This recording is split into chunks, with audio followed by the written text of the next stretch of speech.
Prime Minister Ariel Sharon back to the Oval Office. We've just had a really good conversation about how to get on the path to peace.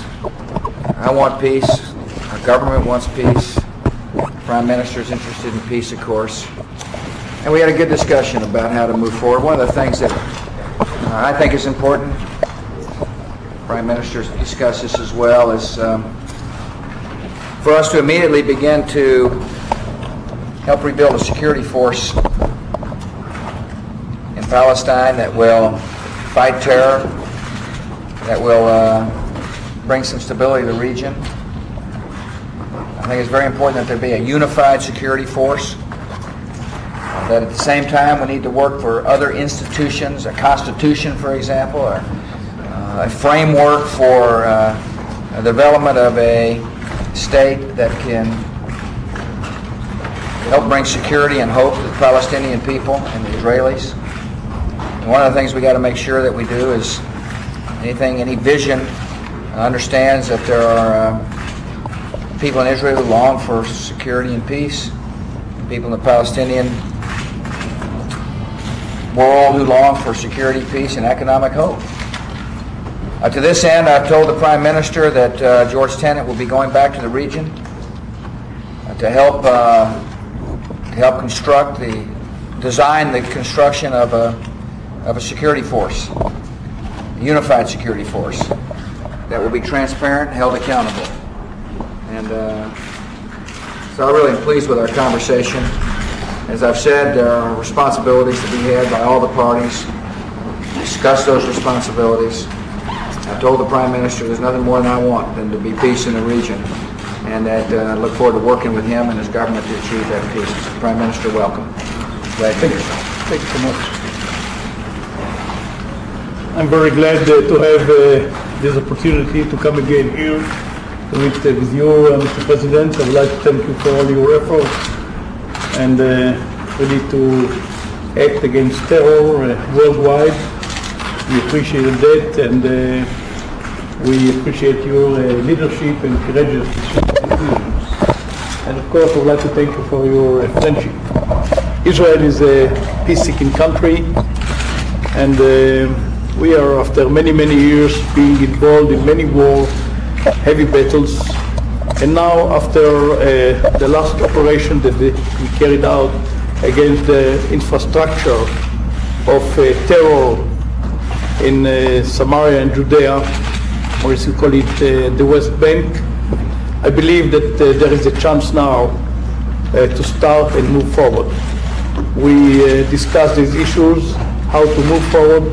We emphasized about the need for reform in the Palestinian Authority, and I think that's very important. And we discussed the regional peace conference that I advocated, and I believe it's very important. We hope that it will take place. Altogether, all of us understand the importance of peace, the need for peace, and I think that we are committed to take every effort and every step to reach peace. And I would like to thank you again for everything that you're doing. Thank you, Prime Minister. And for your presence. Thank you, sir. Fournier, AP. If you could, first of all, further define what you mean by unifying. Pardon me? If you could, first of all, identify what you mean by unifying structure, and secondly, more broadly, to both of you, your administration is on record as supporting accelerated peace talks, dealing with Yasser Arafat, and making Saudi Arabia a key partner. Prime Minister Sharon favors incremental steps, taking Arafat out of the process, and he's provided you evidence suggesting that the Saudis encourage Palestinian attacks. Have you bridged any of those gaps to do? Well, unified means that as opposed to 6, 7, or 8 different security forces under 6, 7, or 8 different commands, there's one command structure. That's what Palestinian. Yeah, Palestinian, exactly. In terms of the other issues, we've discussed a wide range of issues. One of the things that should be becoming apparent to people is that we're in consultation with not only the Israelis but other governments. I talked to Crown Prince Abdullah today as well as President Mubarak about how best to proceed toward a common vision. You just heard the Prime Minister talk about the desire for peace. We had the Saudi Crown Prince stand up and talk about peace and the need for a peaceful solution. And it's very important for us to seize this moment, as the Prime Minister mentioned, and lead, and get on that path. And that's exactly what we've talked about. And I want to reiterate what I have said and will continue to say. There are responsibilities. If people truly want there to be peace, people have to assume their responsibilities for peace. And the Saudis must do that.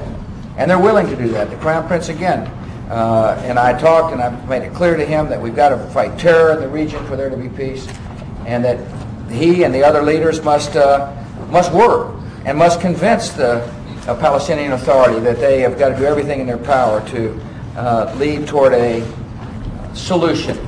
At the same time, I emphasize what Ariel has just mentioned, that we must provide a framework for growth of a potential Palestinian state. There's got to be the framework for education, health, and economic development, as well as security. And all parties have got responsibilities in the region to see to do their part. Israeli chairman number one. Mr. President? Yes? Sorry. I can't see you. Trudy, you're blocking her vision. Sorry. You've said there many times that one should not compromise terrorism. You've said many times that you are disappointed from Yasser Arafat in the issue of terrorism. Do you think that Israel should compromise and negotiate with Chairman Arafat? I'm never going to tell my friend the Prime Minister what to do on how to handle his business. That's his choice to make. He's a democratically elected official. And I'll reiterate, I have been disappointed in Chairman Arafat. I think he's let the Palestinian people down. I think he's had an opportunity to lead to peace, and he hasn't done so. And that's why it's important for all of us to work out a way to develop the institutions necessary for there to be a Palestinian Authority that's got the capacity to keep security, but as well as a Palestinian Authority that's got the ability to help promote hope for the future of our people. That there's an education system that works, a health system that's vibrant. And by the way, there's plenty of nations that are willing to participate, so long as the framework for a stable part of the world is in place. And those are the reforms that the Prime Minister has talked about, and those are the reforms that we must press. I will give you one example. The Palestinians need to develop a constitution, rule of law, transparency. They've got to have a treasury that is able to battle corruption, so that not only do the Israeli people have confidence in the authority, but so do the Palestinian people have confidence in the authority. And those are the reforms we've discussed.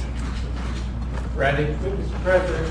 Well, we got a Prime Minister here. Well, this guy can answer questions. I'm ready to wait. Mr. Prime Minister, the last time... Thank you, Randy.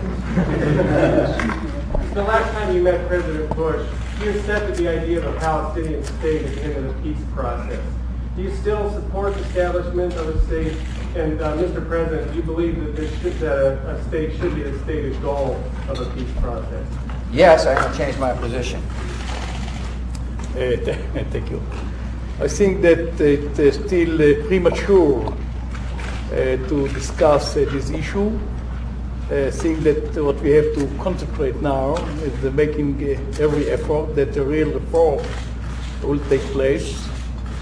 And we discussed, I would say, how really to reach this reform, what should be there, and we discussed some other developments like the regional peace conference and other issues. Do you believe reforms must take place before you would consider a Palestinian state? I think that, as I said, it's premature now. I think, first of all, steps should be taken in order to establish or to have that real reform in the Palestinian Authority. Yoni Menuchel, Israeli Radio number one. How many radio number ones are there? Every one of them is number one. I see, yeah. Everyone is number one. Mr. President, Yes. I wonder if you could tell us, you'll probably be studying these ideas of reforms in the Palestinian society. How long do you estimate it will take the Palestinians to carry out these reforms? And do you have any reason to believe or any information that Mr. Arafat will agree for such reforms And will Arafat agree actually to lose his power and give it to somebody else in the Palestinian leadership? Well, it's interesting. I think the operative question is how soon will you start working on reforms? That's if I could put a question in your own mouth. The answer is as soon as possible. That's what we discussed about. How quickly can we begin the reform process? That's also is what we'll discuss with the Arab leaders who've got an interest in the area about how to get reforms going. And I think it's going to be and the answers to whether or not people will accept the reforms.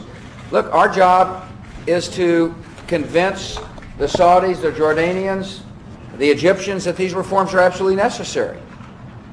And when I say people have got responsibilities, I'm not just saying the Israelis and the Palestinians have responsibilities. I'm saying these leaders, and these were this is a subject I discussed with Crown Prince Abdullah of Saudi Arabia. He's the man who laid out the vision for peace.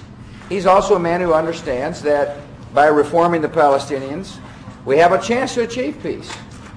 And so I would hope that all the responsible Palestinian leaders understand that reform is in their interest. It's in the people's interest. Listen, I deeply hurt when there is a lack of hope for moms and dads of anybody, Palestinian moms and dads.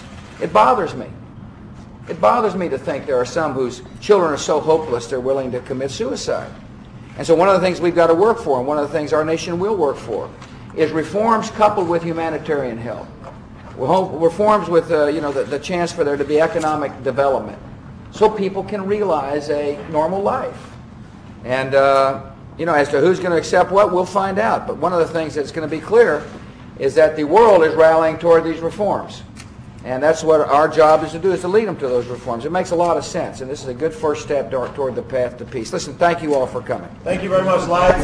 Thank you. Rise.